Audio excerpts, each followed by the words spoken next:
Hello, everyone. Welcome to our special LinkedIn Live session from RSA 2024. My name is Christopher Beyer, Principal Product Marketing Manager for Security Solutions here at Sumo Logic. I'm thrilled to be here with today. Today, we're kind of diving into a really exciting topic on the world of cybersecurity, fifth generation SIEM. I'm joined by my esteemed colleague, Steve Stover, VP of Product here at Sumo Logic, one of our leading experts in security solutions. Steve, great to have you with us today to explore some of the greatest new cutting edge developments in SIM technology. Yeah, thanks, Chris. I'm really excited to be here. Excited for the start of RSA, and this is, a really fascinating topic and one that I love to talk about. So looking forward to the chat. Right. So I was reading a note, Steve, the other day from the National Cybersecurity Center out of the UK, caught my attention. And it said that artificial intelligence will almost certainly increase the volume and heighten the impact of cyber attacks over the next couple of years. And in fact, threat actors will be able to analyze exfiltrated data faster and be more effective in using it to train their own AI models. So as we stand here on the brink of RSA 2024, I think it's a perfect time to discuss what are the advancements for us, the good guys, leading us to fifth generation SIM. So can you kick us off by discussing some of the market transitions that have paved the way? Yeah, it's pretty interesting how the market evolves and how bad actors attempt to stay in front of us.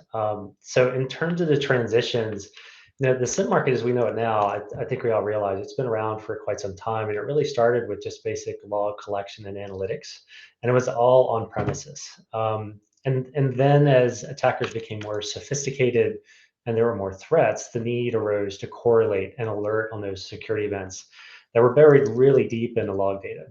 And that trend kind of continued with integrating more advanced analytics and providing real-time threat detection and integrating user and any behavior analytics. But the next step function in terms of a market transition really came with the advent of SaaS solutions. Like SaaS disrupted a number of software markets, and SIM is no different. But it really disrupted in terms of the delivery model, but it also enabled a broader scale for collecting not just cloud-based log, but putting that together with on-premises in a common repository. And this is what really laid the foundation for leveraging AI for things like basic models for threat detection and user behavior. Then you tie that with automation for streaming security operation or streamlining security operations. And that was typically kind of integrated and kind of bolted together. But really, where this takes us, now that we have these SaaS delivery models, we can operate at scale, can collect more data. It's really going to change the game for where these types of solutions can go, and to head off, those bad actors that are trying to use more and more tools at their disposal, to try to breach security. So, kind of at the center of this is really all about AI and automation and how our systems will adapt and evolve. So as I talked about, just the SaaS platform itself, it's really allowing us to collect data not just for individual customers, but we have kind of this wisdom of the crowd capability where we can look across all different customers and understand patterns in behavior and activity and build predictive models based on that. So again, as bad actors are using these types of techniques, we can respond to that very quickly and take a look across the landscape of all customers instead of just one and trying to model against that. That's really core. But also tying that to automation. So it's really kind of uh, it's kind of trendy to talk about AI in all sorts of contexts, whether it be generative AI or predictive analytics. But the value of all this comes together not just with being able to see more and respond to the things that are important, but tying that to automation so you can respond faster. And that requires, not just a bolt-on integration, but a seamless set of capabilities that tie threat detection, investigation, and rapid response. And where that takes us to is a place where the application of AI can actually recommend the right and the best activity and workflow to put in place, when those bad actors are, coming at you at all sorts of different ways with different techniques. So it sounds like data is going to be key yet again as we think about AI being the heart of SIM technology into the future. Steve, help us understand what does that mean in terms of helping enterprises secure their businesses? Yeah, so the data is definitely one part. So being able to ingest and retain all sorts of different data, whether it's structured log data, unstructured log data, event activity, putting that all together to actually build a full suite of AI-driven predictive analytics and risk reduction, and then applying that to automated threat detection and response. Those are going to be the things that are key. And data is definitely at the core. The more data that you have, the better your predictive models are. Same goes for training large language models to do things like summarization, so you spend less time documenting and more time preventing and responding. And data really is the heart of that. And having access to a scalable solution that can ingest all of those types of models at very large scale, there's always more complex environments and they're generating tons and tons of data. Being able to do that at scale and then being able to query against that data and retrain your model for prediction and response is absolutely key. And we're just seeing the beginnings of that. Yeah, that sounds, fascinating. If you could dive a little bit deeper, what are some of the core attributes that we are thinking are in this next generation of SIM?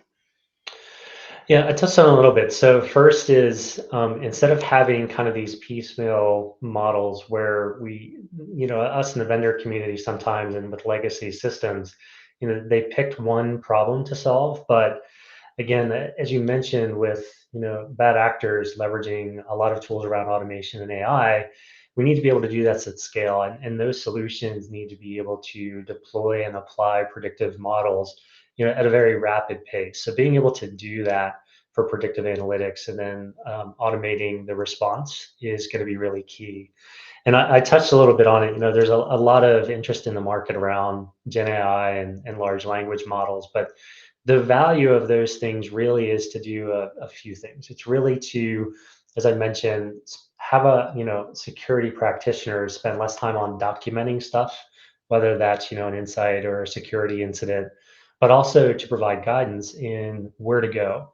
You know, speeding time to investigation is going to be really key, and combining the elements of generative AI and predictive capabilities tied to assistance through automation to get to threat investigation faster so that you can prevent things or take action is going to be really key. And putting that all together, really hasn't been done terribly well to this point in kind of the current generation. So putting those things together is going to be really key. So that's kind of one bucket of stuff. The other one that I mentioned is the difference of bolting on automation, with typical source solutions that sit side by side with a SIM solution, putting that all in one place so that you can connect the data to action and then actually provide AI recommendations or potentially automation, of workflows and playbooks to really respond faster or just automate routine tasks in terms of certain types of activities. Having that seamless integration there in one place where everything can operate in a very clear manner is going to be really important. The I next can. part is, oops, sorry, go ahead. Oh, this is fantastic. What other components Yeah, or attributes? yeah, absolutely. What I just talked about gets to something that's really, really important. We need to do this to reduce the tools and silos and enable more collaboration because there are oftentimes between different parts of the organization, whether you're running a SOC or you have, a DevOps team that may be taking a look at security issues as well. Having a single place for everybody to go instead of fighting over whose data is right, whose tool is right, having kind of that single source of truth for all of the different stakeholders that are going to be operating in securing the enterprise, moving forward is going to be key. And that's kind of the pathway to better collaboration is really getting the tools out of the way, because sometimes there's too many tools in the tool chains and they don't talk. They work off of different data. And it wouldn't be unheard of for someone in the SOC to be arguing with someone in DevOps about who's got the right data and who's got the right tool. And that gets to a place of enabling this thing that we call DevSecOps, where it's a single source of truth. Everybody uses the same tools. You can respond faster and a more integrated and collaborative way. I can imagine we're probably going to hear this all week, Steve, you and I. Every single vendor on the planet, it's going to be talking about AI. It's going to be a bunch of noise. I think about the alphabet soup out there, the EDRs, the NDRs, the XDRs, all these legacy vendors. I have to imagine they're going to be struggling with this transition to fifth gen SIM. Is there something you can enlighten us about how they're gonna how are we gonna get there from here? Yeah, it's really interesting. So some of the more well-known XDR vendors, you might notice when you go to the show, they're introducing SIM products that are not the same thing as their XDR products. So keep a watch out. But that gets to Chris exactly what you're talking about. XDR has a different kind of legacy. It really started out with endpoint management and securing that, and it evolved into what we know as XDR today, but it evolved in such a way that it's not capable of dealing with the diversity or structured and unstructured data with logs versus event oriented data. And so the platforms really aren't there, and they're going through a similar kind of reckoning where do they change what XDR means, and is it getting consumed in SIM, or do I do something different? And the direction for XDR, they're just struggling with that legacy, and so that's why you are going to see other vendors introduce those SIM products to market, because the trajectory of those products are just on the wrong path to be able to meet the security needs of the evolving enterprise. And again, I always come back to these bad actors. They're unfortunately super smart and well equipped, and where XDR has been is not able to head off where the bad actors are going. Right in the past, as we think about large SIM deployments, and what I think we've heard already is kind of a necessity for the next generation of SIMs to work with AI. Where does getting more data in and the economic kind of model behind that kind of fit?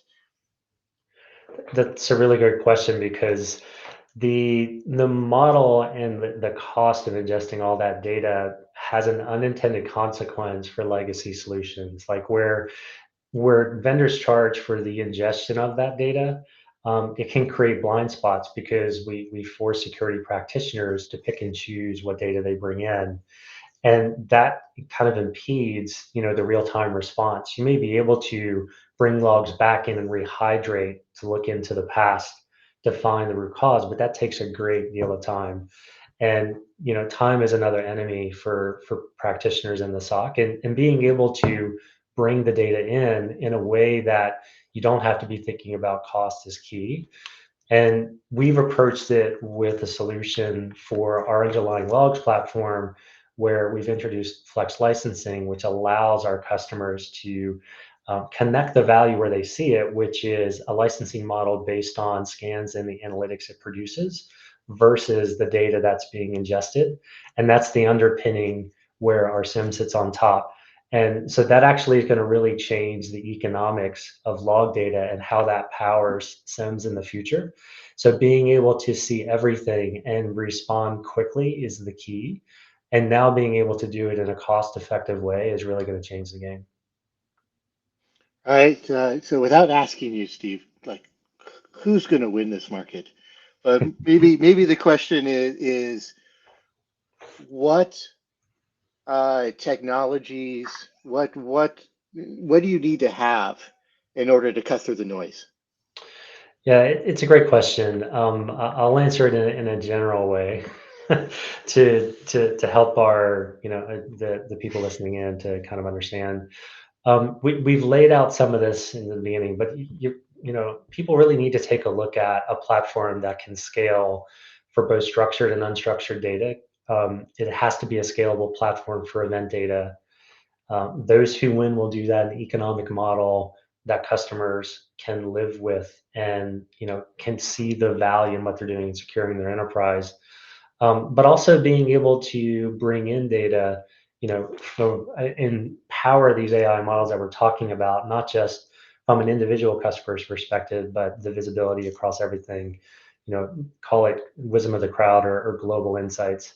There's kind of the data side that's really there, cobbling together, like I said, vendors who, or our customers who have to cobble together a bunch of tools to do everything that you can do in where the sim is going in its next generation. That's really not going to work. And so having things where you have the data in one place, connecting it to the predictive analytics, the automation of threat detection and response, that's going to be key. So, the platform that operates at scale, the one that is the most economically sensible for making sure you don't have blind spots, and combined with the automation is going to be key.